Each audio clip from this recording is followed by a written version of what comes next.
তফসিরে মাযহারিতে লেখে আল্লাহ নবীর উপরে হামলা করে টান দিয়ে জামা ছেড়ে ফেলেছে। নবীজি চোখের পানি ছেড়ে দিয়ে কাঁদলেন, হ্যাঁ প্রভু, আমার জামা ছিঁড়েছে, এই জন্য আমি ব্যথা পাইনি। আমি কত আঘাত খাইলাম তোমার দ্বীনের জন্য, তোমার জন্য, তোমার দ্বীনের জন্য যদি আমি কষ্ট পাই, আমার তেমন কষ্ট লাগে না। ও প্রভু, আমার মেয়েকে তালাক দিয়েছে, এই জন্য দুঃখ লাগে নাই, দুঃখ লেগেছে। আমার সামনে যদি তোমাকে কেউ অবজ্ঞা করে, তোমাকে অপমান করে, আমি রাসূল কখনো বরদাস্ত করতে পারি না। ভাইরা আমার, বাস্তবিক যাদের ভিতরে ঈমান আছে, ঈমানদার কখনো দুনিয়ার সকল কিছু বরদাস্ত করতে পারে, কিন্তু আল্লাহ নবীকে অপমান করবে, এই পৃথিবীর কোন মুমিন কখনো বরদাস্ত করবে না। এর নামই হলো ঈমান। ধরে কোন ঠিক কিনা? প্রয়োজন মধ্যে আল্লাহর জন্য, আল্লাহর নবীর জন্য, আল্লাহর দ্বীনের জন্য মুমিন তার জীবন উৎসর্গ করতে পারে, কিন্তু আল্লাহর অবমাননা কখনো মুমিন বরদাস্ত করতে পারে না। আমার আল্লাহর নবী, আল্লাহর মহব্বত নবীর অন্তরে বেশি না কম? আর তো ধরে কর না, সকলের চেয়ে বেশি না কম? নবীজি কাঁদেন আর বলেন, প্রভু গো, আমার সামনে কেমনে কয় তুমি আল্লাহর টাল্লা, এত বড় নিমক কালাম আল্লাহ আমি কেমনে বরদাস্ত করি? আল্লাহ ডাক দেওয়ার, নবী গো, আমি বানাইছি, নিজের সন্তান যদি নিজের দারিদ্র্যের টান মারে দুঃখ লাগে না? না লাগে? নিজের সন্তান যদি কিল মারে, খাবলায়, কষ্ট লাগে না? আপনার কষ্ট লাগে না, কিন্তু দেখবেন আপনার মা এই জিনিসটা বরদাস্ত করবে না। আপনার ছেলে আপনাকে যদি দারিদ্র্যের টান মারে, আপনার কিন্তু কষ্ট লাগে না? আপনার যদি খাবলা মারে, আপনার কষ্ট লাগে না? মাথা শরীরের টানে আপনার কষ্ট লাগে না? লাথি মারে, কষ্ট লাগে না? কিন্তু আপনার মা যদি দেখে, তখন বরদাস্ত করে না। দেখি তাহলে আল্লাহ ডাক দিয়ে বলেন, আমি বানাইছি মানুষ, এই মানুষ যদি আমার সাথে বেয়াদবি করে, আমাকে গালি দেয়, আমার বিরুদ্ধে বলে, এত আঘাত লাগে না, কিন্তু আমার নবীকে যদি কেউ কিছু কয়, আমি আল্লাহ বরদাস্ত করি না। আমার নবীর বেয়াদব আমি আল্লাহ ছাড় দেই না। আমার নবীর গায়ে আঘাত করলে আমার কষ্ট লাগে। সে পাথর নিয়ে আপনাকে মারতে এসেছে, এই জন্য আমি আল্লাহ আয়াত নাযিল করে জানাইয়া দিলাম। নবীজি এখন বদদুয়া করেন, আল্লাহ তোমার কুকুর সমূহ থেকে একটা কুকুরের উপরে মুসাল্লাত করে দাও, চড়াইয়া দাও। আল্লাহ আবু লাহাবের ছেলে উতবার উপরে তুমি কুত্তা লাগাইয়া দাও। আল্লাহ নবীর দোয়া হোক, বদদুয়া হোক, জবান থেকে বের হতে দেরি হয়, আল্লাহর দরবারে তা কবুল হইতে একটা মিনিট দেরি হয় না। আর না হয় উমর যেখানে তরবারি নিয়ে গেলেন নবীকে মারার জন্য, ঘুরে গেল আর একদিকে, ঘরের কাছে গিয়ে শুনে, সামনে গিয়ে শুনলো যে তোমার বোনের জামাই মুসলমান হয়ে গেছে। সেখানে গিয়ে যখন ঘরের সামনে দাঁড়াইছে, শুনে ঘরের ভিতর থেকে কোরআনের আওয়াজ আসে। হ্যাঁ, কিসের আওয়াজ? আস্তে আস্তে পড়তেছে, আউযু বিল্লাহি মিনাশ শাইতানির রাজীম। উমরকে কি পড়ে কলজা দিছিল না? বিসমিল্লাহির রহমানির রহিম।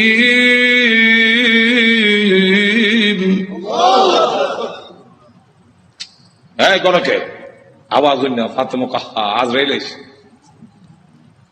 দরজা খুলছে, পড়ায় যে হযরত খাব্বাব রাদিয়াল্লাহু, তিনি দরজার আড়ে লুকাইয়া গেছে, আল্লাহ লা ইলাহা ইল্লাল্লাহ সুবহানাকা। বোন এবং বোনের জামাইরে তো একবারে মারবে না, উমর তো আমারও দুই টুকরা করে নেব, তরবারি আছুই আছে। দরজার আড়ে লুকাইয়া খালি খতমে রসুল। উমর ঢুকা তার বোন রে দিলে তাপ্পর, বোনের জামাইরে তাপ্পুর খাইয়া উল্টে গিয়ে বসছে। বোন বাধা দিয়ে, আমার স্বামীরে মারো কেন? দিলাম তোরা। বোন যখন তাপ্পুর খাইছে, কানে পর্দা হইতে গেছে, বোন তখন কয়, শোনো, তুমি যেমন খাত্তাবের ছেলে, আমিও খাত্তাবের মেয়ে। তুমি জানো না ইমান এমন এক জিনিস, এটার মধ্যে যত চাপ দেওয়া যায়, তত এটার স্প্রে ইমানদার এমন এক জিনিস যেটা যত গুতা দিব অত ভালো উঠবো, গুতা দিত না ঘুমাইত না। চিড়িয়াখানা গেছে, দেখে চিড়িয়াখানা এক বেটা গিয়া দেখে ফিঞ্জিরের ভিতরে রড দিয়া বাঘ পাত খাইতেছে, দেখছেন না? তো চিড়িয়াখানার খানা এটা তো মুক্ত না, সে যেভাবে মুক্ত বড় ধরে খাইতো এভাবে তো খাইতে পারে না, সামান্য খাওয়ান ভাই শরীর রয়েছে।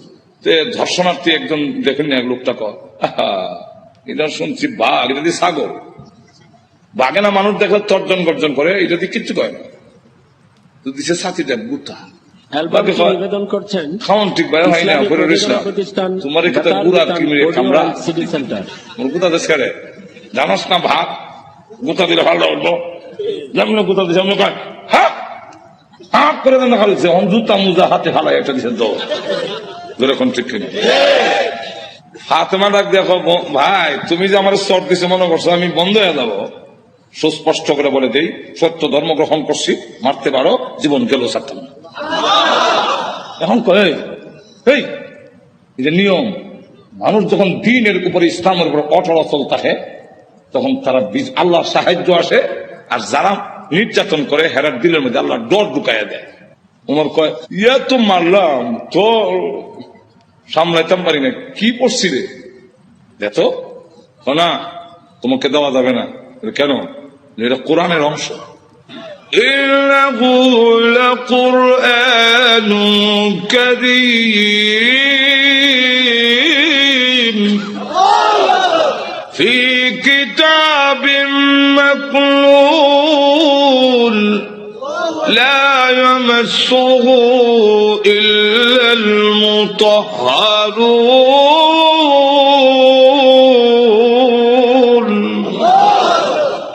সম্মানিত কোরআন লোহে মাহফুজে সংরক্ষিত, এটা স্পর্শ করা যায় না অপবিত্র অবস্থায়।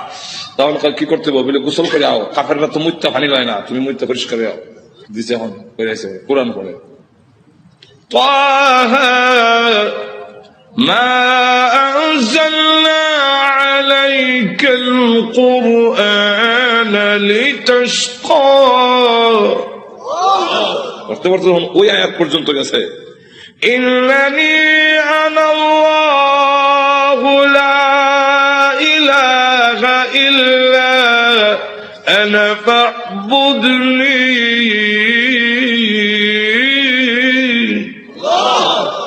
দেখে চোখ থেকে পানি নহর চালু হয়েছে। এমনি ডাক দেখাবো আমার মোহাম্মদের দরবারে নিয়ে আসল, তো পর্দার আড়ালে যিনি লুকাই আছিল দরজার আড়ালে মনে আছে তো? ঘটনা কোনটা আমার উদ্দেশ্য না, ঘটনা করে তো এইটার মধ্যে 1 ঘন্টা দেবো, ঘটনা কোন উদ্দেশ্য না, উদ্দেশ্যটা হইলো ওই কথাটা বুঝে পেলে গিয়া দরজার আড়াল থেকে এমনি কয় লুকাই থেকে লাভ নাই। তখন বুঝে লাগছে উমর মারত না। তো সংবাদটা আমি আগে দিলাই, কারো সুসংবাদ আগে দিতে একটা মনের মধ্যে একটা আনন্দ পাওয়া যায়, তো আমি আগে দিলাই।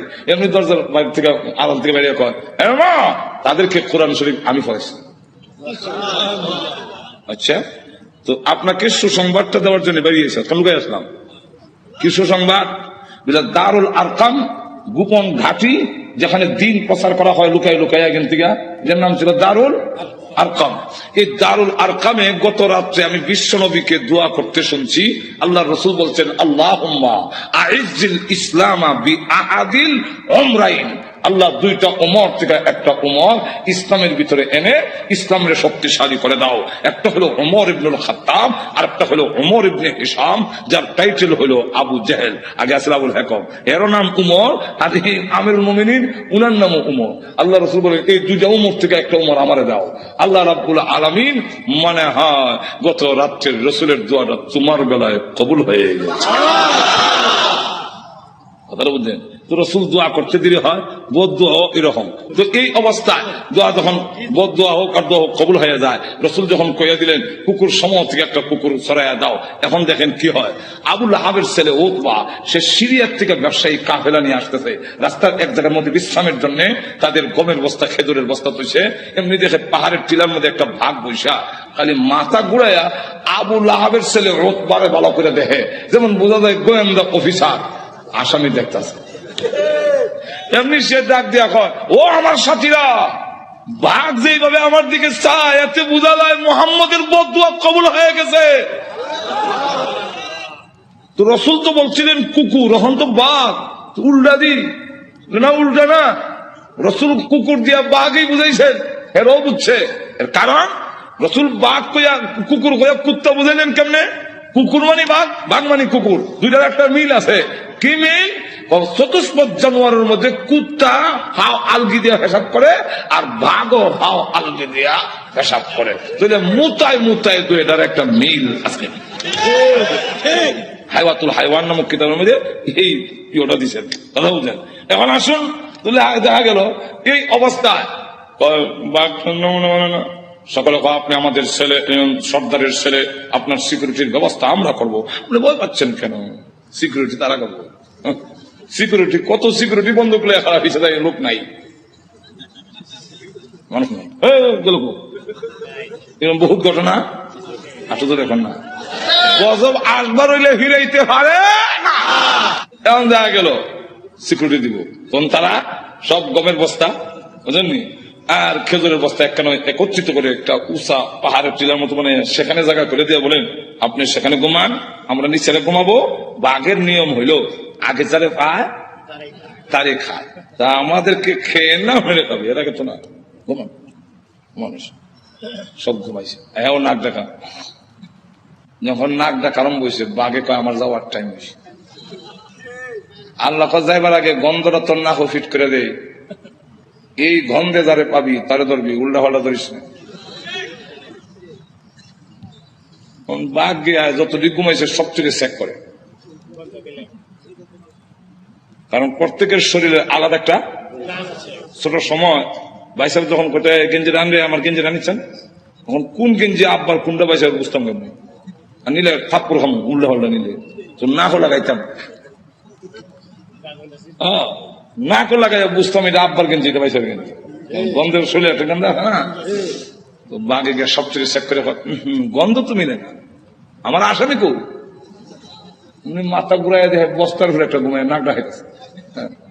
তাহলে এটা দেখে ফেলি, লাভ দিয়ে বস্তার উপর উঠছে, ওইটা নাক লাগাইতে পারে, এই যে আমার আসামি বলা হচ্ছে।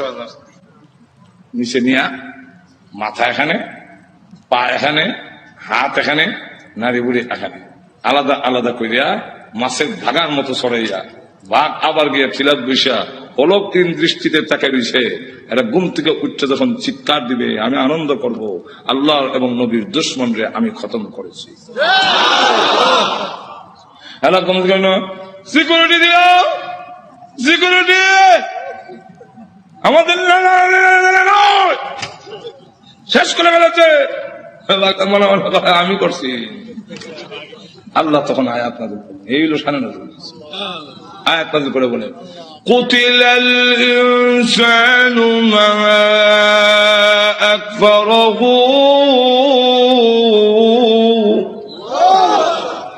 মানুষ ধ্বংস হয়েছে নি, আর তো কম রক্ষা করতে পারছে। আপনি আমিও ধ্বংস হব মরণের সময়, কেউ আমাদের রক্ষা করতে, আর তো কম كلا إذا بلغت التراقي وقيل من راق, তখন কন্ট্রোলার জান আসবে, কেউ রক্ষা করতে পারবে না। আল্লাহ তখন আয়াত নাযিল করে বলেন কুতিলাল ইনসান, মানুষ ধ্বংস হোক, মানুষ বড় অকৃতজ্ঞ। এখন আল্লাহ এক একটা নিয়ামতের কথা তুলে ধরে বলেন তুই যে অতিকৃতজ্ঞ হইলে একটু চিন্তা করলি না, মিন আইয়ি শাইইন খালাকা, তুই কিসের তৈরি, তোরে কি দিয়ে বানানো হইলো, এটার জবাব পারবো না, কারণ আমি জানি না তুই কি দিয়ে বানিয়েছেন। এর লাগে আল্লাহ নিজেই জবাব দিয়েছেন, মিন নুতফা, নাপাক পানি দিয়ে বানাইছি, যেটা অত্যন্ত ঘৃণিত। আমি আল্লাহ এত সুন্দর করে তোরে বানাইলাম, আবার বানাইছি যে খালাকাহু ফাকাদ্দারাহু, কাদ্দারা ইউকাদ্দিরু, নিজের দুইটা ব্যাখ্যা। একটা ব্যাখ্যা হইল তোমাকে এইভাবে বানাইলাম, গরু ছাগল এইভাবে না, তোমার কুদরতি স্প্রিং দিয়ে জায়গায় জায়গায়, মানে কুদরতি স্প্রিং, যেরকম ঠিক কিনা কুদরতি স্প্রিং। এরপরে গরু এমনি যেরকম ঠিক কিনা। কিন্তু মানুষ, তুমি সেলুনে গেছে, চুল কাটবা ডাইন দিকে বামে বামে, যেরকম ঠিক না ঠিক না। মানুষ তোর মাথা এইভাবে ঘুরাইবার মতো এই যে কুদরতি স্প্রিং দিয়ে তোরে বানাইলাম আল্লাহ, গরু কিন্তু এই ঠ্যাং ভাঙ্গিয়া পেশাব করতে পারে না, তোর আডু ভাঙতে পারো, তোর সব ভাঙতে পারো, কুদরতি স্প্রিং জায়গায় জায়গায় দিয়া আমি আল্লাহ এমন ভাবে বানাইলাম। আবার তুমি যখন বস্তা লইবে মাথা, তখন রড থেকে আরো শক্ত। জোরে কোন ঠিক না? ঠিক না? খালাকাহু ফাকাদ্দারাহু। আরেকটা কাদ্দারার ব্যাখ্যা হইল কাদ্দারা ইউকাদ্দিরু তাকদীরান। এর অর্থ হলো তুই অত হতাশ হওয়ার দরকার নাই, অত পেরেশান হওয়ার দরকার নাই, সুদে ঘুষে খাওয়ার দরকার নাই। তোমার কপালও তোমাকে জন্মের 50,000 বছর আগে কপাল লেখা কয়টা দোকানের মালিক অবি এটার লেখকেই তোকে দুনিয়াতে পাঠাইছি। যার বাস্তব প্রমাণ কপালে যদি না থাকে, বিদেশি ডিগ্রি থাকলেও বাংলাদেশের এমপি হতে পারে না, এমন ঘটনা বাংলাদেশও আছে। এমন শিক্ষিত লোক আছে আরেক দেশও গিয়ে পড়ায়, বিদেশ গিয়ে পড়ায়, এমন বড় ব্যারিস্টার আছে বাংলাদেশও, কিন্তু বুট পায় না। আর তো ধরে কন্যা বাংলাদেশে এমন ঘটনাও আছে উচ্চ শিক্ষিত, উচ্চ ডিগ্রি নাই, কিন্তু বাংলাদেশ সরকার প্রধান হয়েছেন। কেন হয়েছে? এটা কপালো লেখা। ধরে কোন ঠিক না? ঠিক না? আর এটা ওই তালনা গেলে গিয়া অত বড় ব্যারিস্টার হইয়া সংবিধান রচনা করিয়া অত পারে না খেলে না হওয়ার কারণ হলো এদের কপালো এমপি লেখা নাই। ঠিক কিনা? আল্লাহ তাই বলেন এক একটা নিয়ামত উল্লেখ করে আমাদেরকে বলেছেন নিমক হারাম হইও না। আপনার বিরুদ্ধে আসে নাই, বরং আমি আল্লাহর বিরুদ্ধে এসেছি, অত বড় নিমক হারাম। আল্লাহ তার নবীর পক্ষ থেকে জবাব দিয়ে দিলেন। আর যখন আবু লাহাব বলল তাব্বান লাকা আলিহাদা জামাতানা, তুমি ধ্বংস হও এই কারণে কি তুমি আমাদেরকে এখানে একত্রিত করেছিলে? আল্লাহ তার জবাবে বলেন তাব্বাত ইয়াদা আবি লাহাব, আবু লাহাবের দুনো হাত ধ্বংস হোক। এত দূরে কন্যা যেই মাত্র আয়াত নাযিল হয়েছে আবু লাহাবের দুনো হাত ধ্বংস এবং ওয়াতাব্বা ধ্বংস হয়ে গিয়েছে। আবু লাহাবের মাল আওলাদ একটাও কাজে আসে নাই, কাজে আসবেও না। আল্লাহ রাব্বুল আলামিন আরো বলেন সায়াসলা নারান যাতা লাহাবিন ওয়া ইমরাআতুহু। আল্লাহ রাব্বুল আলামিন বলেন অচিরেই আবু লাহাব এবং আবু লাহাবের স্ত্রী দুজন শিখাময় আগুনের জাহান্নামের আগুনে প্রবেশ করবে। এই আয়াত নাযিল হওয়ার পরে প্রশ্ন হইতে পারে আবু লাহাবের স্ত্রীর কথা উম্মে জামিলের কথা কেন আনলো? মহিলার কি দোষ? মহিলার কথা উল্লেখ করেছেন হাম্মালাতুল হাতাব। আল্লাহ রাব্বুল আলামিন বলেন ওই মহিলাটাও কি কারণ জানেননি? হাম্মালাতুন বহন করনেওয়ালি, হাতাবা অর্থ হইল মুফাসসিরিনে কালাম এর সাথে দুইটা ব্যাখ্যার মিল রেখে মুফাসসিরিনে কালাম বলেন একটা ব্যাখ্যা হইল লাকড়ি আর একটা ব্যাখ্যা হইল সুগুল করি। ওই আবু লাহাবের স্ত্রী গড়ে গড়ে যেতে গিয়া বলে তোমরা কারা গো? মুহাম্মদ আমাদের ভাতিজা এবং আমার বিয়াই, আমি তার সম্পর্কে ভালো করে জানি, তোমরা তার কাছে যাইও না, সে পাগল, তার কাছে তোমরা যাইবা না। আল্লাহ নবীর বিরুদ্ধে বলে মুহাম্মদ পাগল, তার কাছে যাইও না। আল্লাহ নবী ডাক দেওয়ার প্রভু গো, আমার আপন চাষি এবং আমার আপন লোকগুলো যদি এইভাবে অপপ্রচার করে আমি দাওয়াতের কাজ কেমনে করব? আল্লাহ ডাক দেওয়া নবীজি ভয়ের কোনো কারণ নাই, মানুষের দিলের মালিক আমি আল্লাহ। আপনার বিরুদ্ধে যারা গিয়া উস্কানি দিবে এবং বলবে পাগল, এদের দিল আমি আল্লাহ ঘুরাইয়া দিব, অটোমেটিক এরা আপনার কাছে হাজির হয়ে যাবে। ঠিকই দেখা গেল যাদের কাছে গিয়ে বলে মোহাম্মদ পাগল, মোহাম্মদ পাগল বলে হ্যাঁ, তুই বড় বড় নেত্রী নামছে কেন? নেত্রী নামছে কেন? এতে বোঝা যায় পাগল ও ছোট পাগল না, অনেক বড় পাগল, অসাধারণ পাগল। চলো একটু পাগলটা দেখে আসি। পাগল দেখতে এসে দেখা দেখা আল্লাহ নবীর নুরানি চেহারা এত সুন্দর, খানায় কাবার সামনে দাঁড়ায় কোরআন শরীফ পড়ে, নবীজির চেহারার আলোতে কাবা ঘরের দেওয়াল আলোকিত হয়ে গেছে। না, এই সুন্দর চেহারার লোক কোনদিন পাগল হতে পারে না। আবার কি জানে পড়ে একটু শুনি, নবীজির কোরআন তেলাওয়াত এত মধুর তেলাওয়াত শুনে না, এই তেলাওয়াত কোন পাগলের হইতে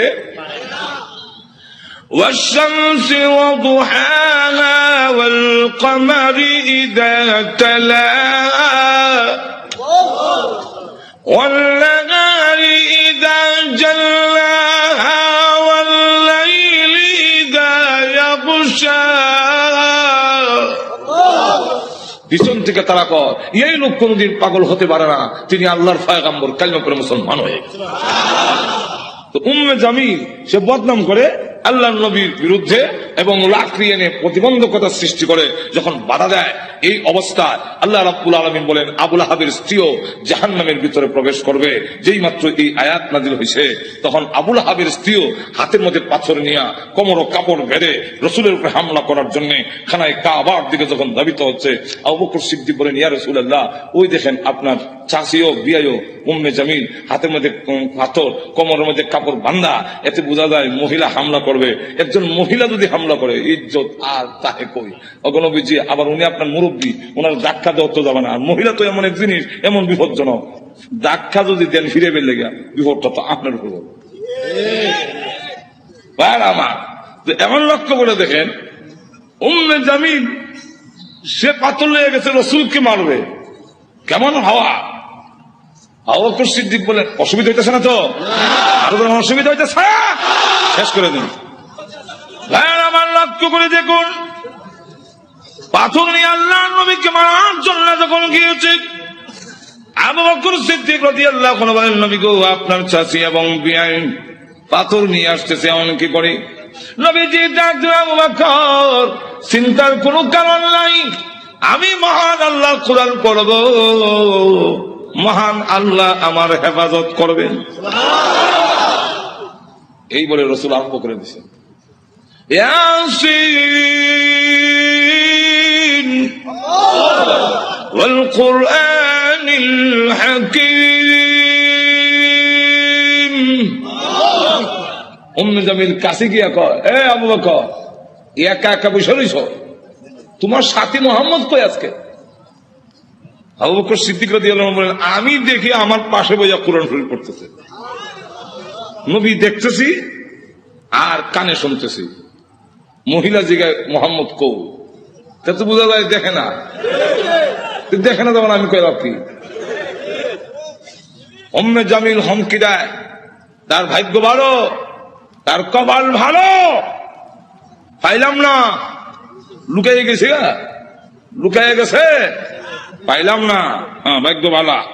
আর না হ্যাঁ আন্দাজ পাইছে না, আমার ডাবল হওয়া, ডাবল হওয়ার মানে দেশ যারা চালায়, এক সর্দারের বউনি আরেক সর্দারের কন্যা। আবু জাহেল আমার বাপ, আবুল আহাব আমার স্বামী, আর ডাবল হওয়া। ডাবল হওয়ার কেমন হইল? সব তোর ব্যাংকে কোয়া যায় না, বিপদ তো আছে। আমার ডাবল হওয়ার পাইলাম না, তার ভাগ্য বালা। আবু বকর সিদ্দিক বলেন আমি দেখি, তুই দেখস না, হিরো বুঝলাম না। দেখে করছেন ইসলামী প্রযোজনা প্রতিষ্ঠান বেতার বিতান রেডিও এন্ড সিডি সে যখন চলে গেল, আবু বকর সিদ্দিক বলেন হুজুর আমি দেখি, সে দেখলো না কেন? আল্লাহ নবী বলেন আবু বকর তুমি কি কোরআন শরীফ পড়ো না? আল্লাহ রাব্বুল আলামিন আগে আমাকে জানাইয়া দিয়েছেন وَإِذَا قَرَأْتَ الْقُرْآنَ جَعَلْنَا بَيْنَكَ وَبَيْنَ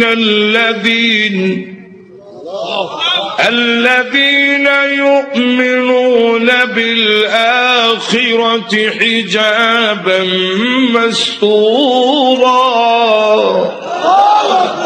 হে নবী, আপনি যখন কোরআন শরীফ পড়ে তখন আপনার আর অবিশ্বাসী বেঈমান কাফেরের মাঝে আমি আল্লাহ হিজাবাম মাসতুরা, গোপন পর্দা দিয়া আপনারে ঢেকে ফেলি। রাসূল বলেন আবু বকর গোপন পর্দাটা কি জানো? ওয়াল্লাহু আ'লামু রাসূলুহু, আল্লাহর রাসূল বলেন আমি যেই দিকে তাকাই সেই দিকেই দেখি অসংখ্য ফেরেশতা আমাকে ঘেরাও করে দাঁড়িয়ে আছে। আবু জাহেল আবুল আহাব ক্ষুব্ধ হইয়া দুই ছেলে, রসুলের দুই মেয়ের যে বিয়া করেছিল মনে আছে তো?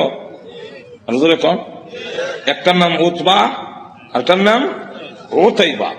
রসুল প্রকাশ্য নবী হওয়ার আগে, রসুল প্রকাশ্য নবী হওয়ার আগে দুই মেয়ে এই দুই ছেলের কাছে বিয়া দিয়েছিল। কথা বুঝছেন? এখন সে এই দুইজনের এটা কেন কয়, তোমাদের শ্বশুর মুহাম্মদের কাছে আমার এবং তোর মার বিরুদ্ধে কোরআনের আয়াত নাযিল হয়েছে, অতএব তোমরা দুজন গিয়ে মুহাম্মদের সামনে বলতে হবে আপনারা আল্লাহ টাল্লাহ মানি না। আর একটু জোরে কর না, আল্লাহ টাল্লাহ যেমন বোঝা যায় সাটা, জোরে কোন ঠিক কেমন অবজ্ঞা। অবজ্ঞা কেমন চিন্তা করে, নিমক কালাম কারে কর যেরকম ঠিক কিনা? তো গিয়া বলবি আল্লাহ টাল্লাহ মানি না, আর মোহাম্মদের 2 মেয়েকে তালাক দিয়ে আসতে হবে, আর না আমি মনে করব তোমরা আমার অবাধ্য, আর আমার অবাধ্য হইলে যে কিছু পাইবা না, এটা তো বুঝো। যেমন বাপ ইমুন ফুলা, এটা তো বলার দরকার ছিল। আপনার কথা না মানলে অবাধ্য, আর আল্লাহর কথা না মানলে আর বড় অবাধ্য, যেরকম ঠিক কিনা? আপনার কথা না মানলে আপনার সম্পত্তি থেকে বঞ্চিত হব, আর আল্লাহর কথা না মানলে, নবীর কথা না মানলে জান্নাত থেকে বঞ্চিত হব। অনেক সাহাবীরা তো এরকম করছেন যে বাড়ি ঘর ছাড়তে রাজি, কিন্তু আল্লাহ রসুল ছাড়তে আর তো না। গভীর রজনীতে আল্লাহ নবী বিশ্ব নবী রাহমাতুল লিল আলামিন হুজরা শরীফ থেকে প্রচন্ড শীতের মধ্যে বের হয়েছেন। এমনি তাকায়া দেখে একজন বাঁকা হইয়া দাঁড়াইছে, সোজা হইয়া দাঁড়াতে পারে না, কাপড় এইভাবে ধরে রেখেছে। দাঁড়ায় বলেন আসসালাতু ওয়াসসালামু আলাইকা ইয়া রাসূলুল্লাহ। আল্লাহ নবী বলেন, কে রে তুমি এত গভীর রজনীতে আমাকে সালাম দিচ্ছ? আল্লাহ নবী যে মাত্র জিজ্ঞাসা করলেন, উনি জানতে, হুজুর আপনি কি আমাকে চিনতে পারেন নাই? আমি আব্দুল্লাহ। আল্লাহ নবী বলেন, কোন আব্দুল্লাহ? নবীজি কিছুদিন আগে ইসলাম ধর্ম গ্রহণ করেছি, আমার নাম ছিল আব্দুল উজ্জা, আমি আপনার নামটা পরিবর্তন করে আব্দুল্লাহ রেখেছেন, আমি সেই আব্দুল্লাহ। আল্লাহ নবী ডাকতে বলেন, আমার আব্দুল্লাহ তো ধনী বাপ চাচা, তার বাপ চাচা ধনী ব্যবসায়ীর ছেলে, সকাল বিকাল কাপড় পরিবর্তন করে আসতো। আজকে তো দেখা যায় গায়ে কাপড় নাই, একটা কাপড়ের টুকরা পরিধান করা, সোজা হয়ে দাঁড়াতে পারে না, তার লজ্জাস্থান খালি হয়ে যায়, হাত দিয়ে ধরে রাখছে কোন রকমে কাপড়ের টুকরা। আল্লাহ নবী বলেন, আমার আব্দুল্লাহর এই অবস্থা কেন? শীতের মধ্যে চর করে কাঁপতেছে, কিন্তু কোনো কথা বলে না, কোনো ডাক দেয় না।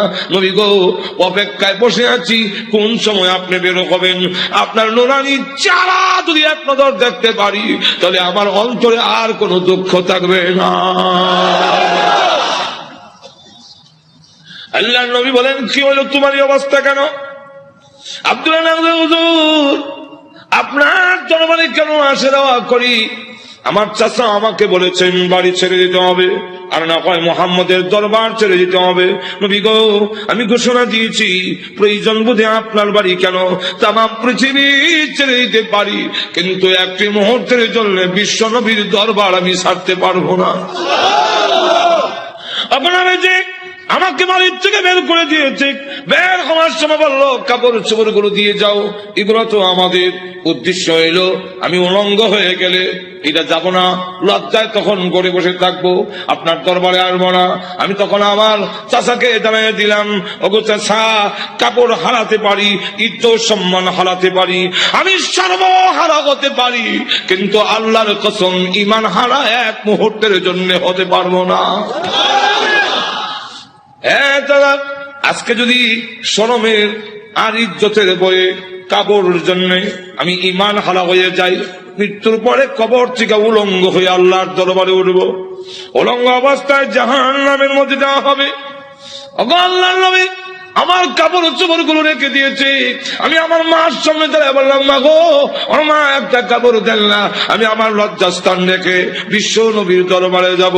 ওগো মা, একটা নজর যদি আল্লাহর নবীকে দেখতে পারি, তাহলে আমার মনে আর কোনো ব্যথা থাকবে না। এই বলে হুজুর আমার মা একটা কাপড় দিয়েছেন, কোন রকমের লজ্জাস্থান রেখে আপনার হুজুরের সামনে এসে বসে আছি। কোন সময় আপনি বের হবেন, আপনার চেহারা মুবারক একটা নজর দেখার জন্য বসে আছি।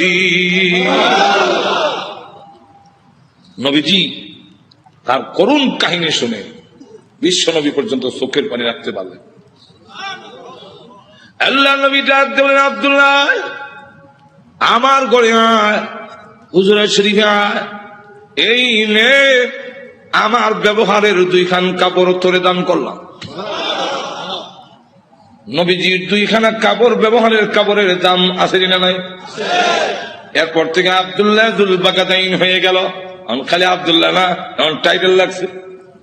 আল্লাহ নবী একজন, আব্দুল্লাহ বল তোর কোন আকাঙ্ক্ষা আছে নি?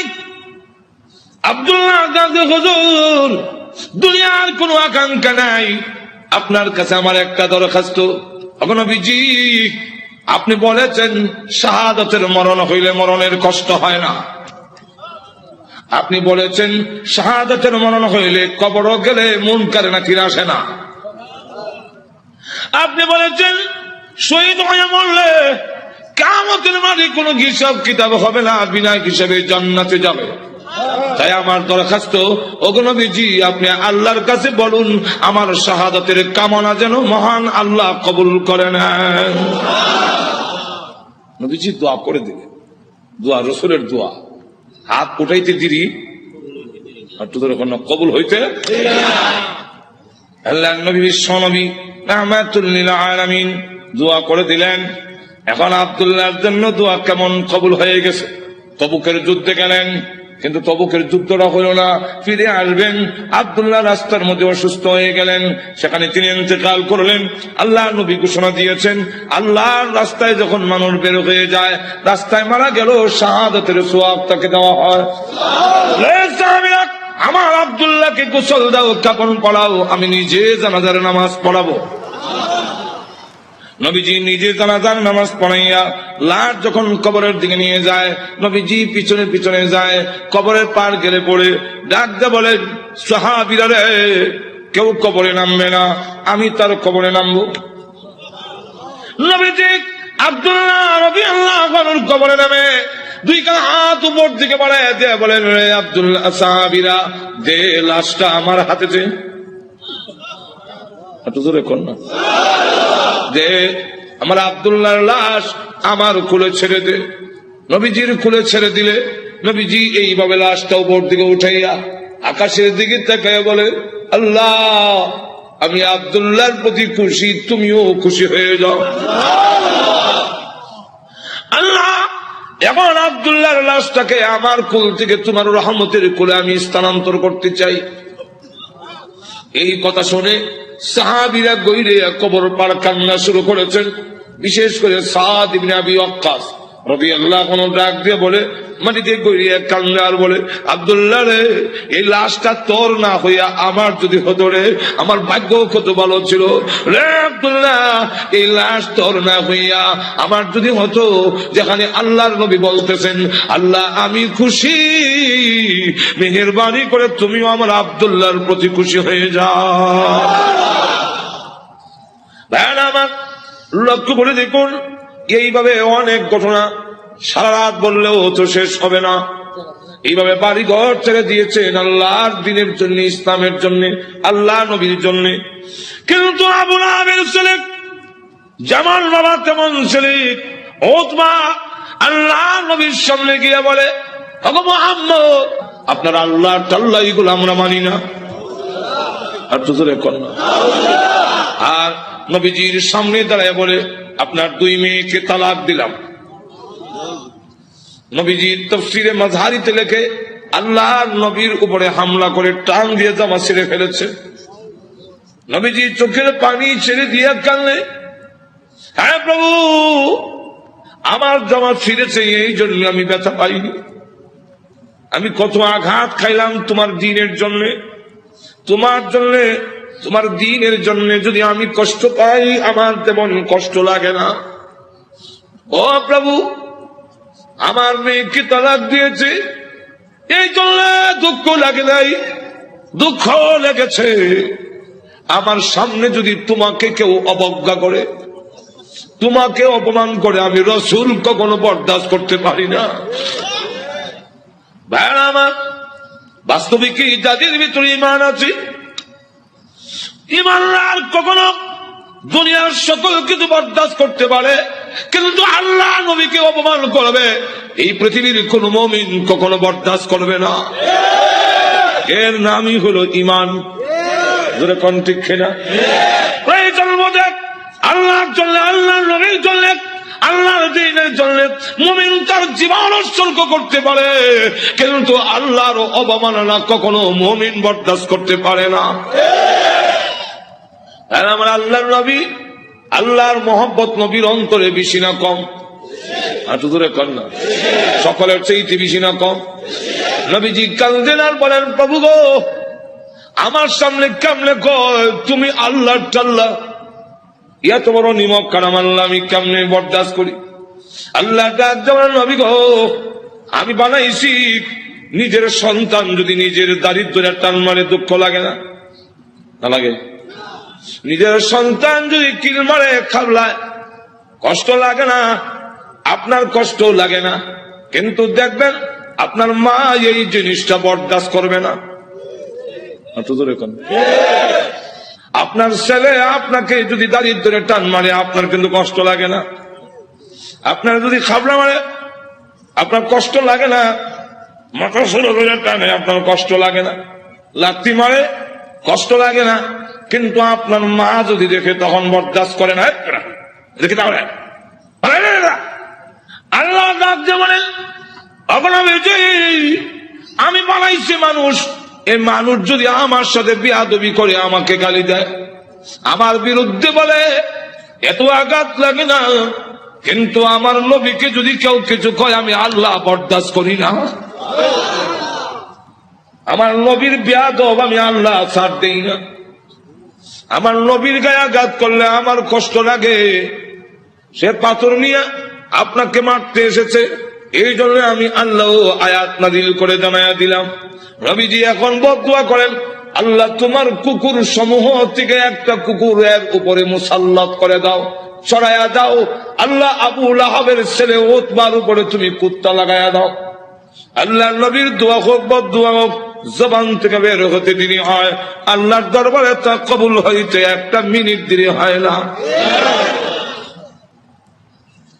আর না হয় উমর যেখানে তরবারি নিয়ে গেলেন নবীকে মারার জন্য, ঘুরে গেল আর একদিকে, ঘরের কাছে গিয়ে শুনে, সামনে গিয়া শুনলো যে তোমার বোনের জামে মুসলমান হয়ে গেছে। সেখানে গিয়ে যখন ঘরের সামনে দাঁড়াইছে, শুনে ঘরের ভিতর থেকে কোরআনের আওয়াজ আসে। হ্যাঁ, কিসের আওয়াজ? আস্তে আস্তে পড়তেছে, আউযু বিল্লাহি মিনাশ শাইতানির রাজীম। উমরকে কি পড়ে কলজা দিছিল না? বিসমিল্লাহির রহমানির রহিম।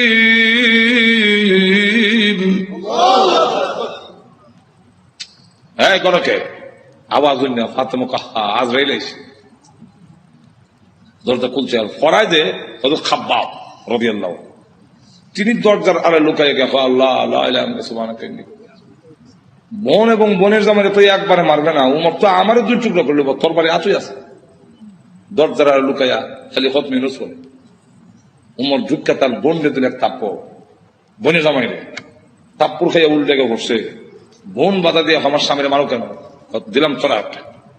বোন যখন থাপ্পড় খাইছে, কানের পর্দা ফেটে গেছে, বোন তখন কয়, শোনো, তুমি যেমন খাত্তাবের ছেলে, আমিও খাত্তাবের মেয়ে, তুমি জানো না ইমান এমন এক জিনিস, এটার মধ্যে যত চাপ দেওয়া যায় তত এটার স্প্রিট।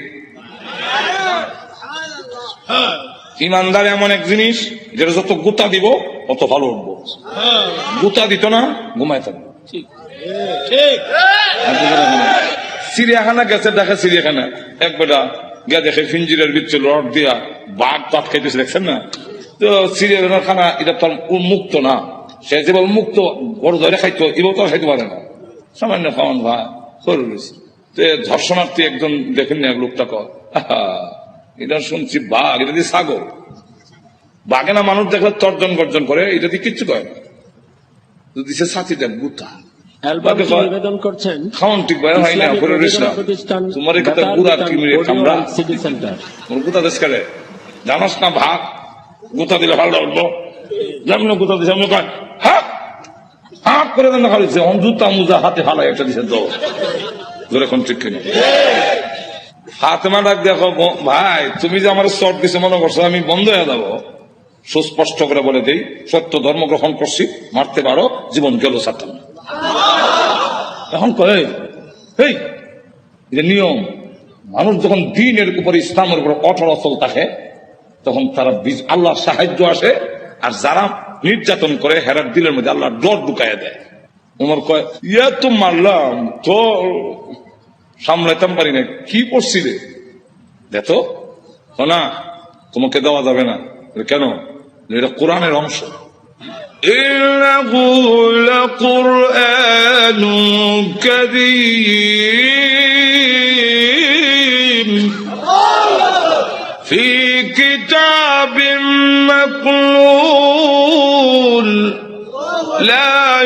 يمسه إلا المطهرون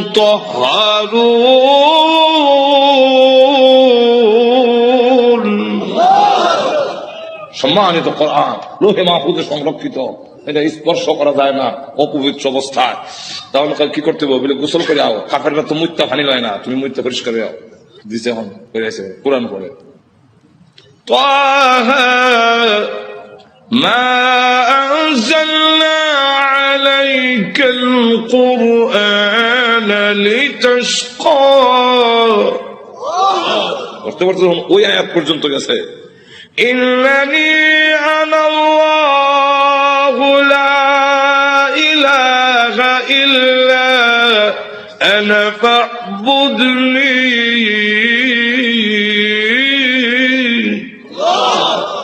দেখো চোখ থেকে পানি নহর চালু হয়েছে। এমনি ডাক দেখো বোন, আমার মোহাম্মদের দরবারে নিয়ে আসল তো পর্দার আড়ালে যিনি লুকাই আছিল দরজার আড়ালে, মনে হতো ঘটনা কমটা আমার উদ্দেশ্য না, ঘটনা করে তো এইটার মধ্যে 1 ঘন্টা দেবো, ঘটনা হওয়া উদ্দেশ্য না। উদ্দেশ্যটা হইল ওই কথাটা বুঝে পেলে গা দরজার আড়াল থেকে এমনি কয় লুকায় থেকে লাভ নাই। তখন বুঝে গেছি উমর মারতো না। তো সংবাদটা আমি আগে দিলাই, কারো সুসংবাদ আগে দিতে একটা মনের মধ্যে একটা আনন্দ পাওয়া যায়, তো আমি আগে দিলাই।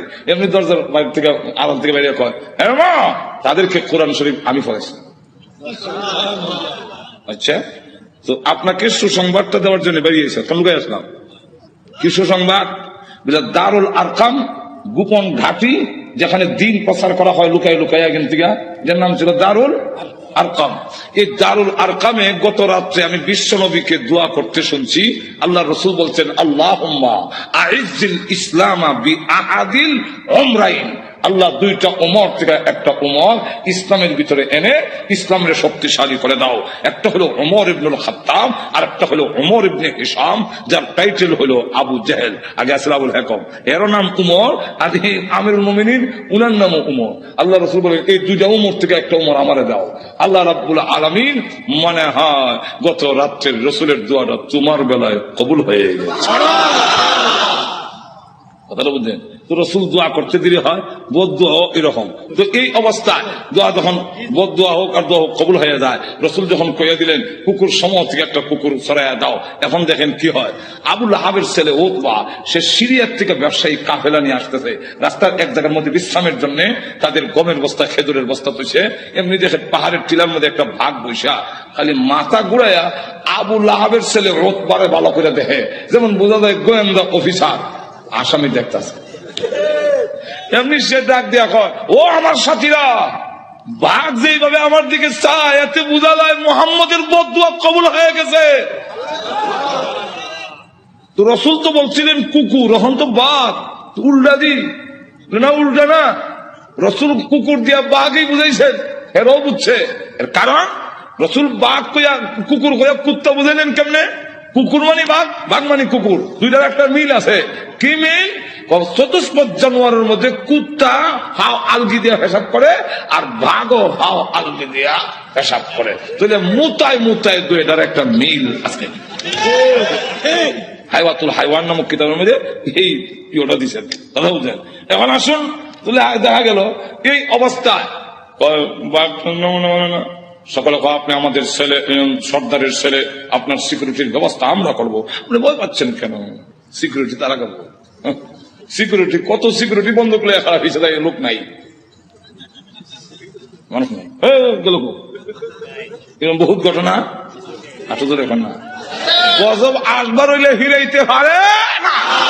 এখন দেখা গেল সিকিউরিটি দিব, তখন তারা সব গমের বস্তা বুঝলেননি আর খেজুরের বস্তা একখানে একত্রিত করে একটা উষা পাহাড়ের টিলার মতো মানে সেখানে জায়গা করে দিয়ে বলেন আপনি সেখানে ঘুমান, আমরা নিচে ঘুমাবো।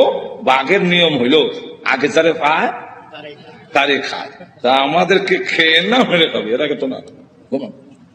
মানুষ সব ঘুমাইছে, হ্যাঁ নাক ডাকা। যখন নাক ডাকা আরম্ভ হয়েছে, বাঘে কয় আমার যাওয়ার টাইম হয়েছে।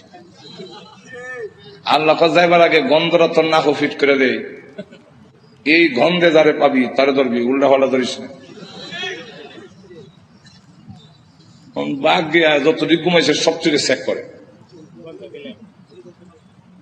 কারণ প্রত্যেকের শরীরে আলাদা একটা ছোট সময় ভাই সাহেব যখন কোথায় গেঞ্জি রানবে আমার গেঞ্জি রানিচ্ছেন তখন কোন গেঞ্জি আব্বার কোনটা ভাই সাহেব বুঝতাম কেন আর নিলে থাপ্পর খাম উল্টা হল্টা নিলে তো না হো লাগাইতাম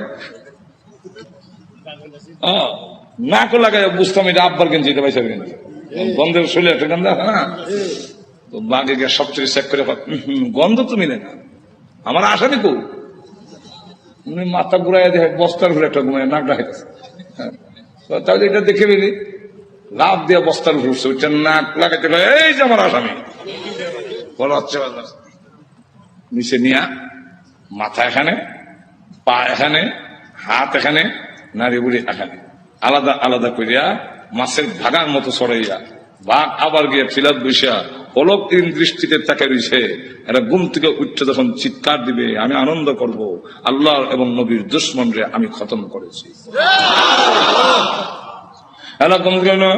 সিকিউরিটি দিল সিকিউরিটি আমাদের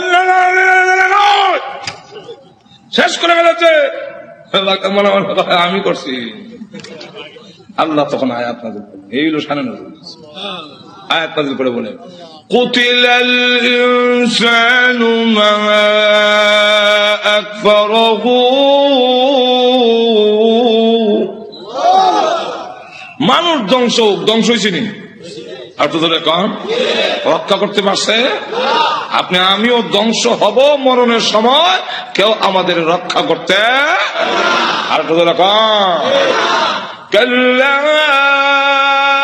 إذا بلغت التراقي وقيل من راق তখন কন্ট্রোলার জানা আসবে কেউ রক্ষা করতে পারবে না আল্লাহ তখন আয়াত নাযিল করে বলেন কুতিলাল ইনসান মানুষ ধ্বংস হোক মানুষ বড় অকৃতজ্ঞ এখন আল্লাহ এক একটা নিয়ামতের কথা তুলে ধরে বলেন তুই যে অকৃতজ্ঞ হইলে একটু চিন্তা করলি না মিন আইয়ি শাইইন খালাকা তুই কিসের তৈরি তোরে কি দিয়া বানানো হইলো এটার জবাব পারবো না কারণ আমি জানি না তুই কি দিয়া বানিয়েছেন এর লাগে আল্লাহ নিজেই জবাব দিয়েছেন মিন নুতফা নাপাক পানি দিয়ে বানাইছি যেটা অত্যন্ত ঘৃণিত আমি আল্লাহ এত সুন্দর করে তোরে বানাইলাম আবার বানাইছি যে খালাকাহু ফাকাদ্দারাহু কাদ্দারা ইউকাদ্দিরু এটার দুইটা ব্যাখ্যা একটা ব্যাখ্যা হইলো তোমাকে এইভাবে বানাইলাম গরু ছাগল এইভাবে না তোমারে কুদরতি স্প্রিং দিয়ে জায়গায় জায়গায় মানে কুদরতি স্প্রিং যেরকম ঠিক কিনা কুদরতি স্প্রিং এরপরে গরু এমনি লাগায় যেরকম ঠিক কিনা কিন্তু মানুষ তুমি সেলুনে গেছো চুল কাটবা ডাইন দিকে বামে বামে বুঝছে যেরকম ঠিক না ঠিক না মানুষ তোর মাথা এইভাবে ঘুরাইবার মতো এই যে কুদরতি স্প্রিং দিয়ে তোরে বানাইলাম আল্লাহ গরু কিন্তু এই ঠ্যাং ভাঙ্গিয়া ব্যথা করতে পারে না তোর আডু ভাঙতে পারো তোর সব ভাঙতে পারো কুদরতি স্প্রিং জায়গায় জায়গায় দিয়া আমি আল্লাহ এমন ভাবে বানাইলাম আবার তুমি যখন বস্তা লইবা মাথা তখন রড থেকে আরো শক্ত জোরে কোন ঠিক না ঠিক না খালাকাহু ফাকাদ্দারাহু আর একটা কাদ্দারার ব্যাখ্যা হইল কাদ্দারা ইউকাদ্দিরু তাকদীরান এর অর্থ হলো তুই অত হতাশ হওয়ার দরকার নাই অত পেরেশান হওয়ার দরকার নাই সুদে ঘুষে খাওয়ার দরকার নাই তোমার কপালও তোমাকে জন্মের 50,000 বছর আগে কপাল লেখা কয়টা দোকানের মালিক অবি এটা লেখকেই তোর দুনিয়াতে পাঠাইছি যার বাস্তব প্রমাণ কপালে যদি না থাকে বিদেশি ডিগ্রি থাকলেও বাংলাদেশের এমপি হতে পারে না এমন ঘটনা বাংলাদেশও আছে এমন শিক্ষিত লোক আছে যে আরেক দেশও গিয়ে পড়ায় বিদেশ গিয়ে পড়ায় এমন বড় ব্যারিস্টার আছে বাংলাদেশও কিন্তু বুট পায় না আর তো ধরে কন্যা বাংলাদেশে এমন ঘটনাও আছে উচ্চ শিক্ষিত উচ্চ ডিগ্রি নাই কিন্তু বাংলাদেশ সরকার প্রধান হয়েছেন কেন হয়েছে এটা কপাল লেখা ধরে কোন ঠিক না আর এটা ওই তুলনা গেলে